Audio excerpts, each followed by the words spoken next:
Boa tarde a todos. Eu sou o Leandro Ribeiro. Quanto mais a Petrobras reduz as emissões de carbono, mais a natureza se multiplica. Relato de um docente do nosso Quanto mais os nossos juntamente com a Nicole Godoy. Eu vou aqui tentar falar para vocês sobre o meu projeto. Um projeto de eletiva numa escola estadual do interior de Goiás. Para começar, eu vou falar um pouquinho sobre o que é robótica. Robótica é um ramo de conhecimento muito atual, que está sendo usado muito como ferramenta de ensino. E a Campus Party está aí para demonstrar isso para a gente. A terminação robótica, ela é definida para caracterizar ambientes educacionais, de forma a melhorar a aprendizagem e o processo de ensino dos currículos. Em 2019, eu cheguei na escola em 2018, perdão. Em 2019, a minha diretora falou que a gente estava com um déficit de matemática e pediu para a gente elaborar algum método de ensino, alguma ferramenta, para que a gente pudesse melhorar esses números, os nossos números da matemática. E com o uso de algumas ferramentas, isso foi possível. Aqui a gente está mostrando aqui o embasamento da nossa temática, falando que para usar, com o uso de computadores, com o uso da tecnologia, a gente consegue melhorar muito a qualidade de ensino e melhorar muito o aprendizado da matemática. Os conceitos trabalhados por meio da robótica educacional na prática em uma escola pública na cidade de Uruaçu, Goiás. No nosso foco não foi a linguagem de programação, mas sim a montagem dos nossos projetos, dos nossos protótipos. Tivemos diversos projetos e com esses projetos, que eu vou demonstrar mais à frente, a gente conseguiu um grande número, um número excepcional nas nossas provas externas. Aqui está falando um pouquinho sobre o que é robótica, e a robótica na escola ela começou a ser usada lá em 64 por Papert. E ele falava o seguinte, que a robótica, como ferramenta de ensino, ela é excelente, ela é um forte instrumento para que a gente possa motivar nossos alunos. A gente pode desenvolver métodos que colaboram com a melhoria no déficit que eu acabei de falar para vocês. Desculpa o nervosismo, porque o microfone realmente me mata. Como eu falei, ao longo do ano de 2018, a gente fez algumas avaliações externas e o nosso número a nossa pontuação em matemática sempre foi muito baixa. E a minha diretora ficava assim, por quê? Por quê? A gente tem bons professores, a escola é boa, e por que os nossos números são baixos? A gente foi pesquisando mais a fundo e viu que quando era para fazer o básico da matemática, os alunos iam bem. Mas quando eles precisavam pensar, ter o raciocínio lógico, eles iam mal. Se você falasse para ele, vai lá e faça tal cálculo, faça tal equação, eles sabiam fazer. Mas quando você colocava em um texto, ou colocava na forma que ele precisava descobrir o que precisava ser feito, ele não conseguia. Então a gente detectou que tinha um probleminha de raciocínio lógico. Aí o objetivo do nosso projeto foi desenvolver uma abordagem interdisciplinar com matemática, utilizando a robótica. Porque com a robótica a gente pode juntar, mesclar matemática e ciência, matemáticas e linguagens, matemática e português. E de que jeito que a gente promoveu isso? Utilizando a plataforma Raspberry Pi, com o Arduino. E pedimos para os alunos para eles identificarem problemas na escola que eles pudessem modificar ou resolver esses problemas utilizando a robótica ou a automação. Aí eles identificavam os problemas, todos os problemas foram identificados pelos próprios alunos, nenhum foi indicado ou começou com o professor, os alunos mesmos que foram atrás desses problemas. Eles próprios elaboraram a solução com auxílio de um professor e fizeram a aplicação da robótica nesses projetos. O nosso teste, o nosso projeto foi em cima das turmas do 9º ano, porque são as turmas que fazem as provas finais do ensino fundamental, que fazem as provas externas. O nosso público era de 70 alunos e a gente dividiu eles em 2 grupos de 35 cada. E a gente utilizou os materiais mais simples possíveis, que eram componentes eletrônicos, LEDs, resistores, pequenos motores, lixo eletrônico, que os próprios alunos doaram para o projeto. A escola não tinha, naquela época, em 2018, ainda não tinha o incentivo que tem hoje para a robótica. Então, em 2018, início de 2019, eu comprei os Arduinos e incentivei os alunos a começarem os projetos. Como é que foi a participação desses alunos? Eles eram convidados a participar e eles tinham a escolha de querer participar da eletiva de robótica ou não. Isso foi proposto no início do ano. Como eu falei agora há pouco, foram divididos em 2 grupos de 35 alunos e esses 2 grupos tinham aulas segunda, quarta, quinta e sexta. Uma aula na segunda, uma na quarta, uma na quinta e uma na sexta. Só eu, como professor, tinha contato direto com os alunos. Eles não tinham contato com outros professores para falar de robótica. Então, eu era o professor responsável pelo projeto. E também era o professor de matemática deles. Então, eu já poderia dar minhas aulas de matemática e fazer aquela matemática prática lá na eletiva de robótica. As atividades foram integrativas, sem distinção de gênero, sem limitação de idade. A única coisa que a gente pedia era que estivesse matriculado na escola e frequentasse as aulas. As atividades sempre eram realizadas em grupos de 5 alunos, onde cada um tinha a sua habilidade. Tinham alunos que eram melhores, tinham mais facilidade de aprender a programar. Tinha alunos que tinham mais facilidades na montagem, tinha alunos que tinham mais facilidade na apresentação, então mesclamos bem os grupos. E foram atividades colaborativas. Acabei de falar que eles precisavam estar matriculados na escola. E tinha um detalhe especial. Lá nos meus 2 nonos anos, eu tinha alunos especiais, com condições especiais. E eles participaram e desenvolveram o projeto juntamente com todo mundo. Inclusive, eu vou dar um exemplo mais adiante de um projeto que eles mesmos desenvolveram. Quais foram os resultados? O aprendizado em robótica educacional, além de ter contribuído para os resultados nas provas externas, também contribuiu bastante nas provas internas. Houve um salto significativo de 2017 para 2019, que foi o período antes da robótica e após a robótica. Vou apresentar os números mais adiante. O processo todo foi interdisciplinar, nunca foi só matemática. Era matemática e ciências, era matemática e inglês, era ciências e inglês, era português e matemática, então sempre as aulas eram mescladas, nunca era somente uma aula. A motivação. Qual era a minha motivação para desenvolver esse projeto? Como eu falei lá no início, tinha um problema crônico de raciocínio lógico. E a gente precisava resolver esse problema.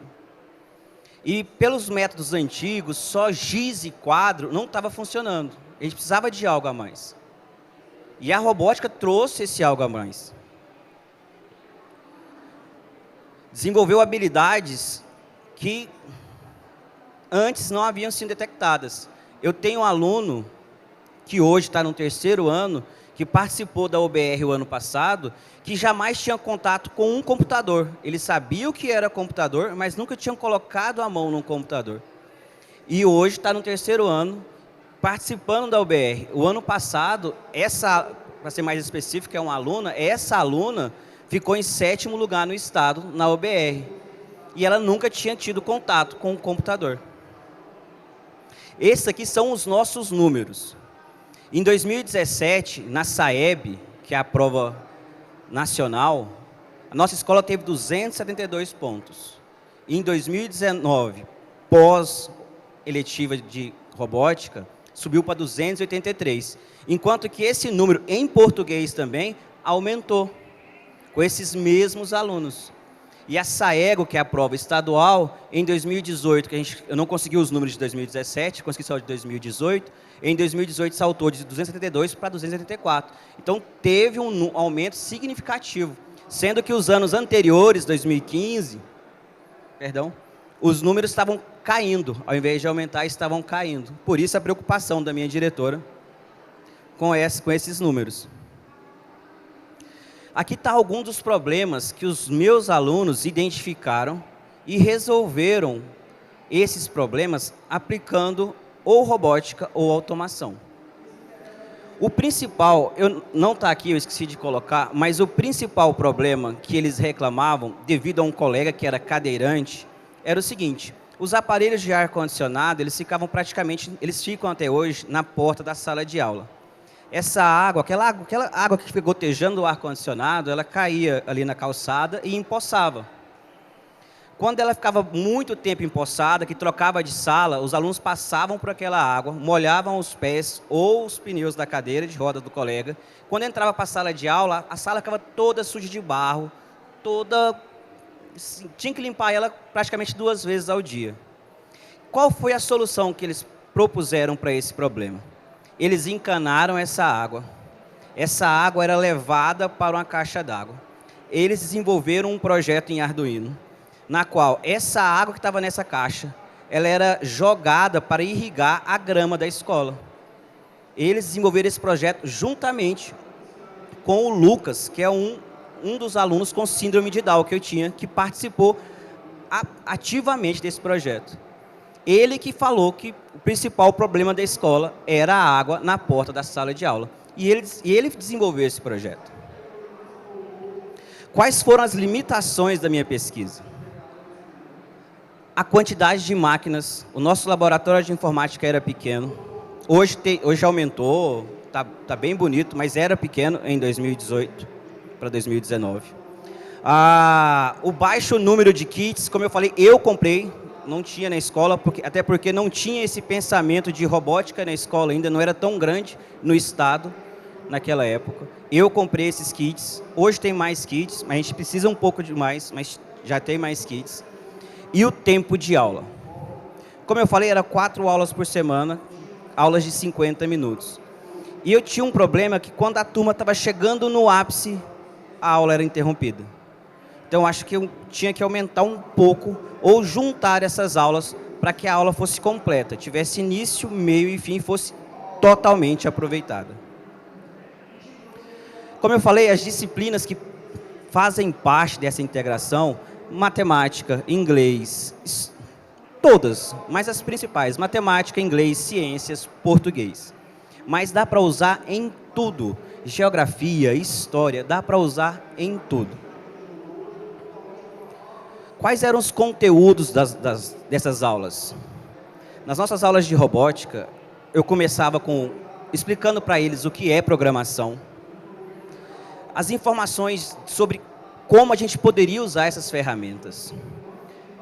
Mostrava que dava para aprender programação só digitando ou só encaixando bloco com Scratch. Mostrei todos os tipos de sensores que a gente tinha acesso e os que a gente não tinha acesso, para que eles pudessem imaginar e prototipar soluções. Como eu falei, a gente confeccionou alguns projetos e dentre eles a gente fez um monitor cardíaco. A gente fez uma maquete onde tinha um semáforo inteligente. E um projeto que eu fiquei muito feliz, que juntou a turma toda, eles automatizaram a sala completa. Não tinha nada elétrico ou eletrônico na sala que não fosse automatizado.